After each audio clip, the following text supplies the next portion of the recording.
네, 더한공동체교회 매일 5분 묵상. 오늘은 잠언 6장 32절부터 35절까지입니다. 제가 읽겠습니다.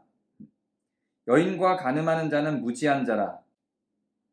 이것을 행하는 자는 자기의 영혼을 망하게 하며 상함과 능욕을 받고 부끄러움을 씻을 수 없게 되나니, 남편이 투기로 분노하여 원수 갚는 날에 용서하지 아니하고 어떤 보상도 받지 아니하며 많은 선물을 줄지라도 듣지 아니하리라. 아멘. 간음한 사건이 계속해서 등장하고 있죠. 간음이 얼마나 무서운 건지를 지속적으로 설명을 합니다. 왜 이렇게까지 성경은 간음에 대해서 집착을 할까요? 이때는 여성에 대한 인권이 많이 낮아 있을 때고요. 그리고 자연스럽게 당연히 여성을 농락하는 일들이 비일비재하게 여기저기서 많이 일어났습니다. 여성은 많이 배우지 못했고 힘도 약하기 때문에 남자들의 범죄의 표적으로 많이 사용이 되고는 했죠. 그래서 현대보다도 이런 간음과 같은 사건들이 더 많았던 것으로 보입니다.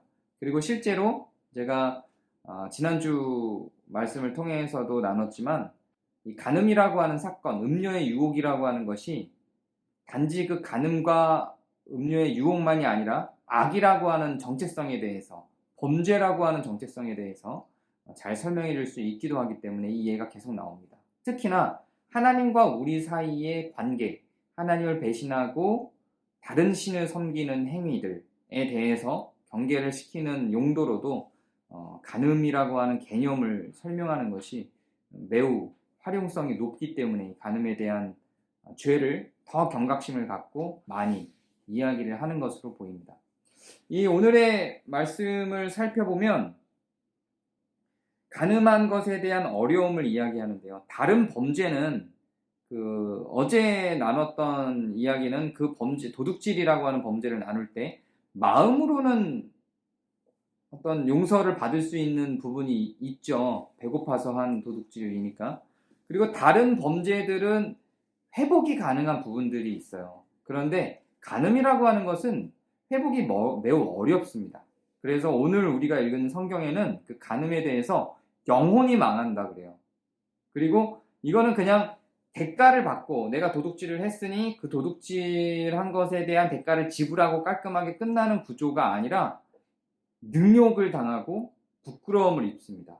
그만큼 치명적인, 심적으로, 감정적으로 치명적인 결과를 초래하게 되죠. 그리고 회복이 되지 않아요.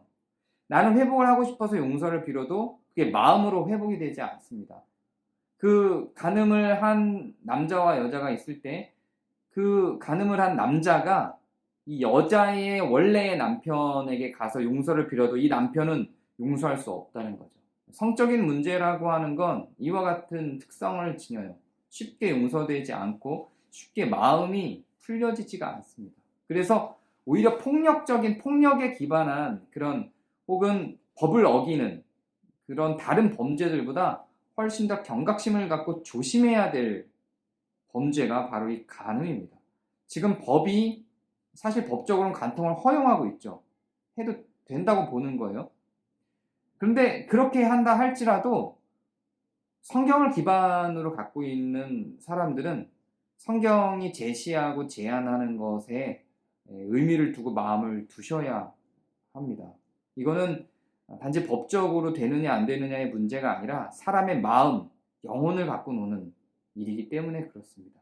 그 유혹이 얼마나 크든 사실은 거기에 대한 어떤 정당성을 마음의 계기에선 갖고 있든 그것은 용서받기 매우 어려운 범죄이기 때문에 그렇습니다. 물론 그리스도인들 가운데에서 그리스도의 십자가 앞에서 진지한 회개와 반성 속에서 돌이켰을 때 용서가 되겠죠. 그러나 다른 범죄들에 비해서 심정을 깊이 다치는 거기 때문에 그 회복은 굉장히 긴 시일이 걸리는 겁니다. 차라리 도둑질이었다면 훨씬 더 쉬웠을 회복일 수 있겠죠.